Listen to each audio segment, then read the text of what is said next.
Bienvenue dans l'épisode 18 de cette série Eternots. Le niveau est appelé Magic Number.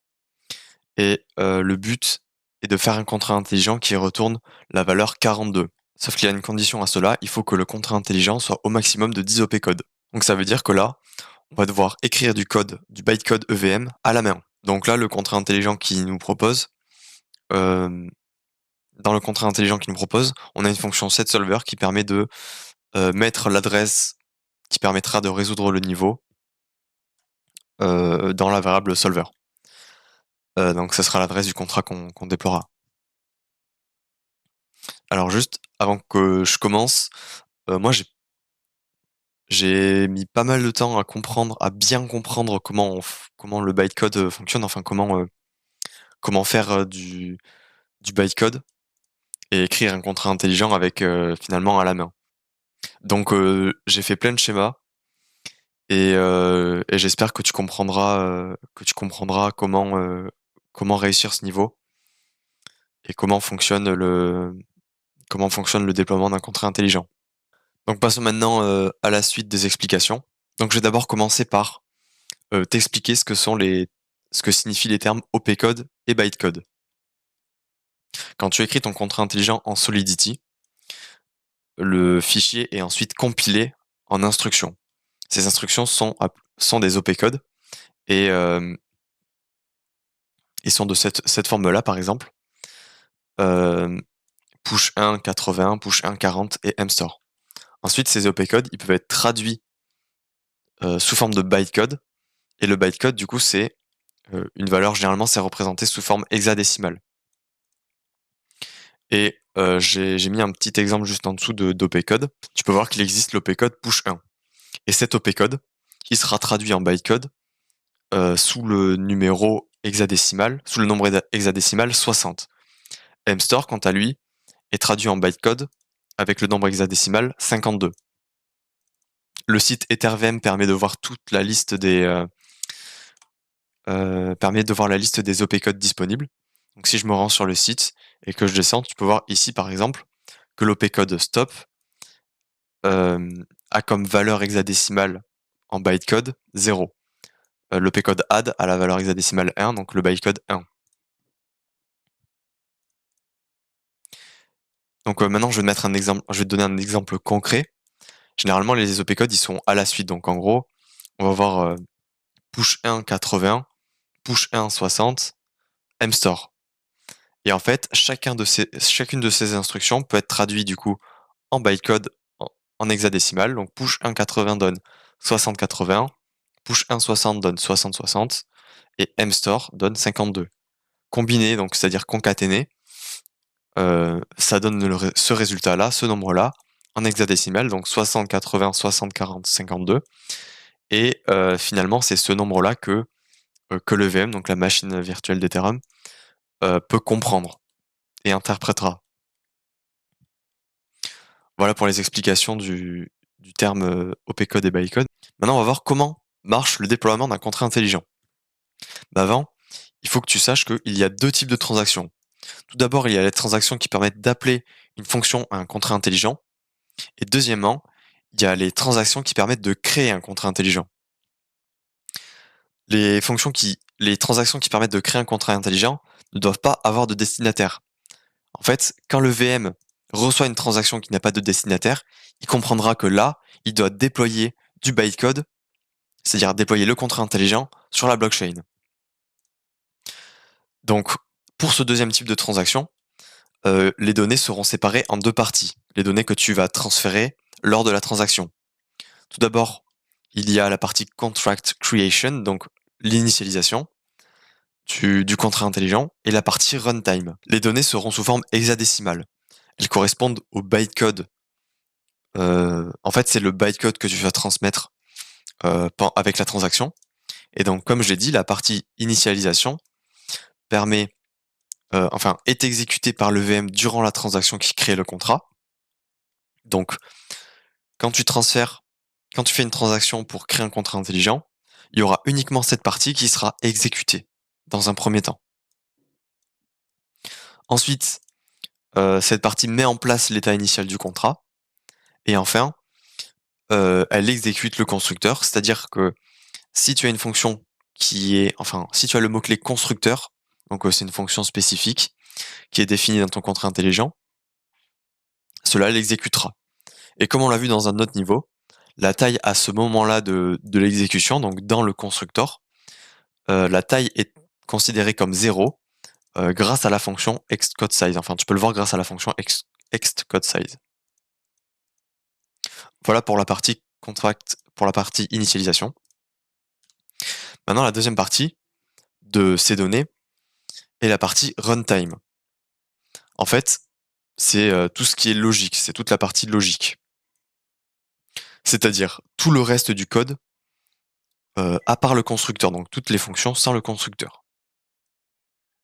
Cette partie, uniquement cette partie est déployée et stockée sur la blockchain. Donc ça veut dire que là, dans ta transaction qui permet de créer un contrat intelligent, uniquement cette partie-là, donc la partie runtime, sera stockée sur la blockchain. La partie contract creation, donc l'initialisation, permettra uniquement d'exécuter le code du constructeur, mais il ne stockera pas le code du constructeur dans la blockchain.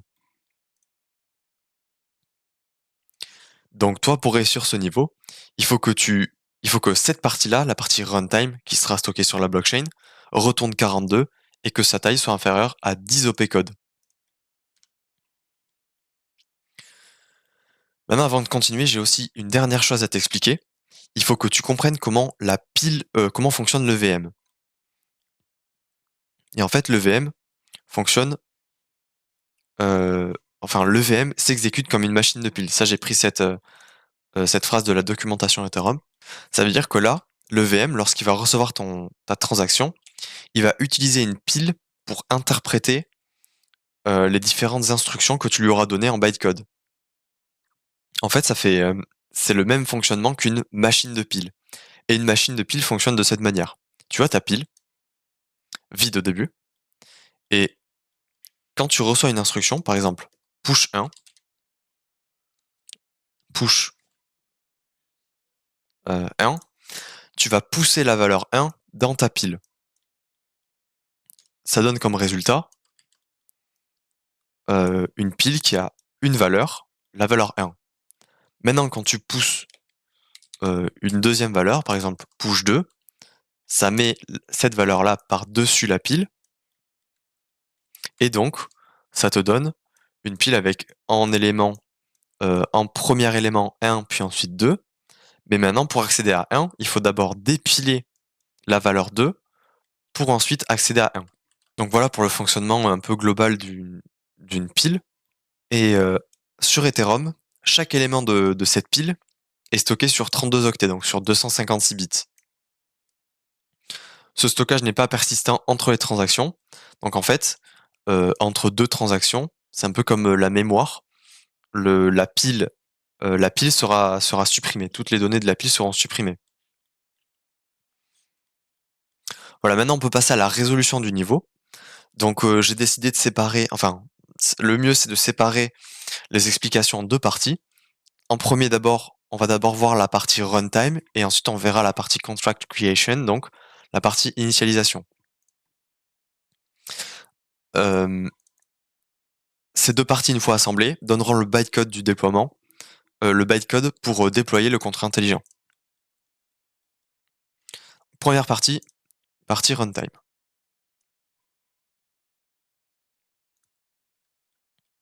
Donc on va d'abord faire cette partie parce que on a besoin de la longueur en bits de cette partie pour plus tard. En fait, on verra que la partie initialisation utilisera la longueur du bytecode de cette partie-là. Le but du coup est de retourner 42. Et j'ai séparé ça en deux étapes. Enfin, on peut séparer ça en deux étapes pour faire le bytecode. C'est-à-dire stocker 42 en mémoire et retourner la valeur 42 stockée en mémoire. Je veux juste maintenant m'assurer que tu aies compris pourquoi on va devoir écrire le code en opcode. Quand je reprends mon schéma ici, en fait, tu peux voir que à la base, on traduit le contrat intelligent écrit en Solidity en opcode qui sont ensuite traduits en bytecode. Enfin, on compile le contrat en opcode, ensuite qu'on traduit en bytecode. Là, le problème, c'est que si tu fais un contrat intelligent avec Remix qui retourne 42, en fait, tu vas te rendre compte que la liste des OP-codes est beaucoup plus grande que 10. Donc, la consigne n'est pas respectée. En fait, tu peux pas réussir ce niveau sans faire les bytecodes à la main un par un euh, pour, euh, pour optimiser finalement ce contrat intelligent. Sauf que écrire du bytecode à la main, on peut pas juste l'écrire comme ça. Nous, on va devoir d'abord le faire sous forme d'OP-code, puis ensuite le traduire sous forme de bytecode pour obtenir le résultat final. Donc maintenant, je reviens euh, à la partie qui nous intéresse. Pour réussir ces deux étapes, on va voir maintenant la liste des OP-codes qu'on aura besoin pour réussir ce niveau. Donc, liste des OP-codes utilisés. On va devoir utiliser tout d'abord l'OP-code mstore. Quand tu vas sur le site ethervm.io #mstore, ça va te mettre directement sur la documentation de l'OP-code mstore, juste ici, et on a plusieurs informations qui sont disponibles, qui nous aideront à faire euh, à écrire le bytecode du contrat. Tout d'abord, on peut voir que là, le bytecode associé à l'OP-code mstore est 52. Qu'ensuite, il prend en paramètre un offset et une value. L'offset correspond à la position et la value correspond à la valeur que l'on veut pousser. Parce que mstore permet d'écrire un UIN256 en mémoire. Et pour qu'il écrive la valeur que l'on veut, du coup, la première valeur de la pile devra être la position et la deuxième valeur de la pile devra être value. On verra après comment ça marche, peut-être que pour l'instant c'est un peu flou, mais en tout cas on a deux paramètres et le premier élément dans la pile devra être la position et le deuxième ça sera la valeur qu'on voudra enregistrer. Là c'est une autre forme pour dire que on enregistre la valeur dans la mémoire en position offset jusqu'à la position offset plus 32, donc sur 32 bits, enfin sur 32 octets. C'est pour ça que j'ai dit tout à l'heure que la pile fonctionne sur 32 octets. C'est relié. Maintenant, on va passer au deuxième OP-code qu'on va utiliser, c'est-à-dire push 1. Push 1 permet de pousser une valeur de 8 bits, donc c'est-à-dire un octet, dans le stack. Dans le stack, cette fois, pas dans la mémoire. Et grâce à cette OP-code, on pourra pousser des valeurs dans le stack, du coup, pour les utiliser ensuite comme paramètres à l'OP-code mstore. Voilà, donc ça permet de montrer l'output, c'est-à-dire le résultat que l'OP-code push 1 produit dans la pile. Donc ça place par-dessus la pile un uint8. Ah oui, et sa valeur associée en bytecode, c'est 60. Enfin, le dernier OP-code qu'on va voir pour cette partie-là est return. Return permet de retourner une valeur à l'EVM. Et donc nous, comme le but de ce niveau est de retourner 42, ben on va utiliser l'OP-code return avec la valeur 42. Et je vais t'expliquer juste après comment on fait. L'OP-code a une valeur associée en bytecode de F3. Il prend en premier paramètre dans la pile l'offset, c'est-à-dire la position en mémoire de la valeur à retourner, et en deuxième élément, la longueur de la valeur à retourner. Et là, voici une autre syntaxe qui dit que retourne la valeur du tableau memory à partir de la position offset jusqu'à offset plus length, donc de la position jusqu'à la position plus la longueur de la variable qu'on veut retourner. Dans notre cas, ce sera 32. Voilà, maintenant on va voir comment réussir à écrire le bytecode pour cette première partie. Et pour cela, comme je l'ai dit, il faut tout d'abord stocker le nombre 42 en mémoire. Donc pour stocker le nombre 42 en mémoire, on va utiliser l'OP-code mstore. Et comme on l'a vu, il faut pousser deux paramètres dans la pile au préalable, la position et la valeur. La position sera 0x80, enfin 80 en hexadécimal parce que j'ai décidé qu'on stockera en position 80 en mémoire la valeur 42. Et donc la valeur 42 en hexadécimal donne 2A.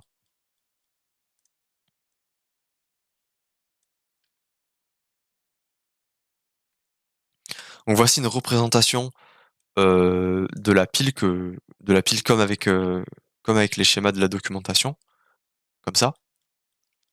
Donc, comme j'ai dit, il va nous falloir deux paramètres dans notre pile. Enfin, il va nous falloir deux valeurs dans la pile pour utiliser le mstore. Et pour cela, donc, on va utiliser l'opcode push avec la valeur associée. Donc, en premier, push 1 de 2A, ça va mettre dans la pile 2A. Push 1 de 80, ça va rajouter dans la pile, au-dessus de la pile, 80. Et ensuite, mstore. Lorsque le VM arrivera sur l'opcode mstore, il va prendre les deux éléments dans la pile, les deux éléments au-dessus de la pile, et va utiliser le premier comme la position et le deuxième comme la valeur. Donc, pour résumer, on va stocker la valeur 42, donc 2A en hexadécimal, à l'emplacement mémoire 80.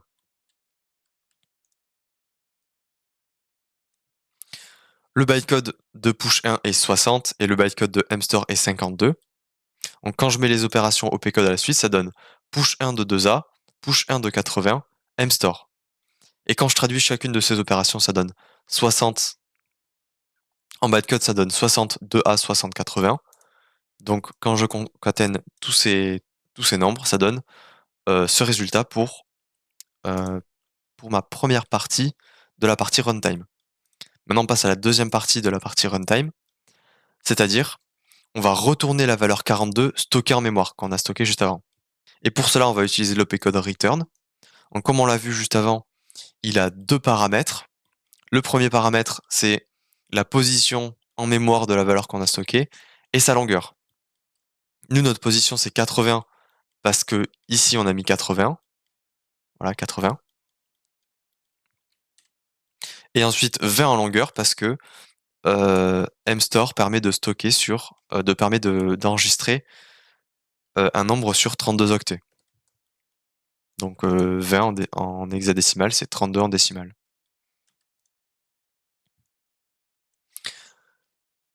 Pour cela, j'ai fait pareil, j'ai représenté la pile en fonction de chacune des instructions qu'on va faire. Donc push 1 de 20, on push la longueur. Push 1 de 80, on push la position. Return. Le return va prendre la position puis la longueur. Donc 80 puis 20. Et voilà, donc c'est comme ça qu'on retourne la valeur 42. Voici les bytecodes associés pour chacun des opcodes. Donc, quand je mets à la suite les instructions, ça donne push 1 20, push 1 80, return. Quand je les traduis en bytecode, ça donne 60 20, 60 80, F3. Et donc, ça me donne le résultat 60 20, 60 80, F3. Maintenant, je peux concaténer le résultat des deux parties. Donc, euh, donc, ça me donne le résultat final de la partie runtime. Et là, du coup, on sait que on a 20 caractères en hexadécimal, c'est-à-dire 10 opcodes. Donc c'est sur 10 octets. Et vu qu'on a 10 opcodes, eh bien la condition pour réussir les niveaux est respectée. Condition validée. Donc là, il ne nous reste plus qu'à... donc ça, c'était pour la partie retourner le nombre 42 dans le contrat intelligent. Donc maintenant, il ne reste plus qu'à déployer ce code, à le mettre sur la blockchain, à l'enregistrer sur la blockchain. Et pour cela, on va aller euh, dans la partie création de contrat, donc initialisation, qu'on va réaliser. Le but de cette partie est de tout d'abord copier le code runtime en mémoire et ensuite de retourner le code copié en mémoire grâce à la fonction return. Et là, c'est une particularité des transactions qui permettent de créer un contrat intelligent. Quand une instruction return est utilisée, pendant la transaction de création de contrat intelligent, la l'EVM il va savoir que la valeur retournée devra être stockée sur la blockchain car elle correspond au bytecode de ton contrat intelligent. Je sais pas si c'est clair, donc si tu as une question, n'hésite pas à la poser dans les commentaires parce qu'honnêtement, parfois j'ai l'impression de m'emmêler un peu les pinceaux dans les explications, donc vraiment n'hésite pas à me poser des questions. Donc cette partie sera exécutée dans la transaction de déploiement, comme je l'ai dit donc, euh, comme je l'ai dit juste avant. Le but est de copier le bytecode de la partie runtime sur la blockchain. Pour cela, on va d'abord copier la partie runtime en mémoire, puis ensuite on va retourner le code copié en mémoire pour qu'il soit copié sur la blockchain. Maintenant, on va voir la liste des OP codes qu'on va utiliser. Donc, on a déjà vu les deux OP codes return et push. Donc, il nous en manque qu'un seul à avoir, et c'est code copy. Code copy, en fait, il permet de copier du bytecode. Donc, copie le bytecode du code actuellement exécuté en mémoire. Parce qu'en fait, là, notre transaction, elle va avoir un bytecode. Comme ça, par exemple, je vais mettre que des zéros pour mettre l'exemple, mais voilà. Elle va avoir que des bytecodes. La première partie, du coup, ce sera la partie contract creation, et la deuxième partie, ce sera la partie runtime. Et là, ce qu'il faut faire, c'est que dans cette première partie, il faut copier cette partie-là en mémoire, memory, vers memory, pour ensuite la retourner. Parce que return retourne uniquement une valeur stockée en mémoire. Je retourne à l'opcode code copy. Donc, il prend trois paramètres, dont le premier élément dans la pile doit être dest offset, c'est-à-dire la position de destination où le bytecode doit être copié en mémoire. Le deuxième paramètre, donc le deuxième élément de la pile doit être la position du code à copier. Donc, ouais, la position du code à copier. Et en troisième élément, on aura la longueur du code à copier en octet. Et ça, la longueur, on la connaît parce que on a déjà fait la partie runtime et on sait que notre partie runtime fait 10 octets. Donc la longueur sera 10. Enfin, voici une autre formulation pour dire ce que fait code copy. L'emplacement mémoire partant de la position de destination à la position de destination plus longueur, prend la valeur du bytecode longueur, prend la valeur du bytecode de longueur, qui est en position dans le code actuellement exécuté. Bon, j'espère que tu comprends, mais c'est plus ou moins ce que ça dit, ce que ça dit ça. Alors maintenant, on va passer à la première partie, à savoir copier le code runtime en mémoire. Donc on va devoir utiliser l'application, l'opcode code copy, comme je l'ai dit. La longueur du code runtime qu'on veut copier est de 10 octets, donc 0A en hexadécimal.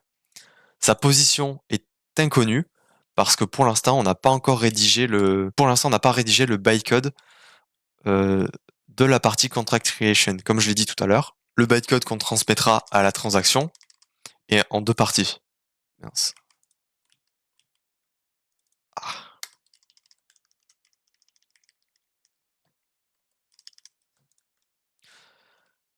Il y aura une première partie, du coup, contract creation, et une deuxième partie, initialisation.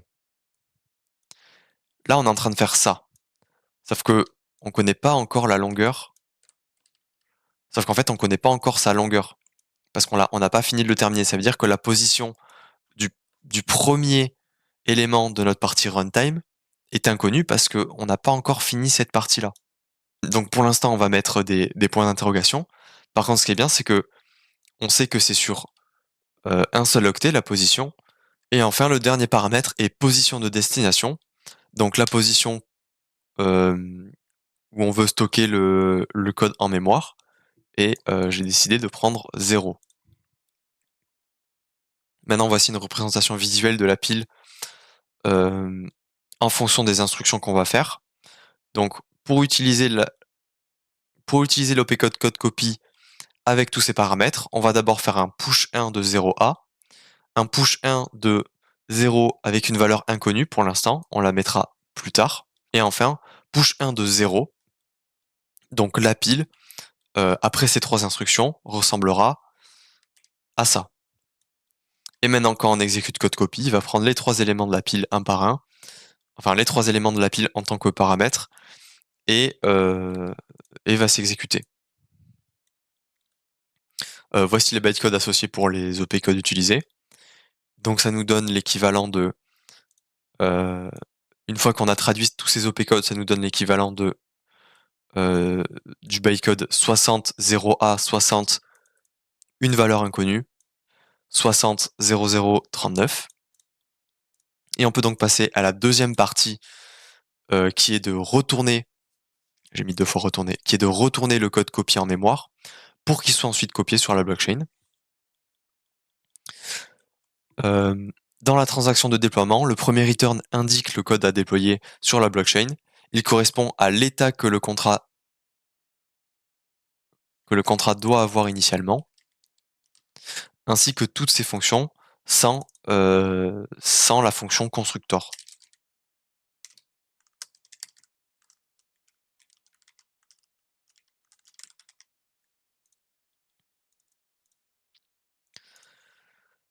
Donc là, on sait qu'on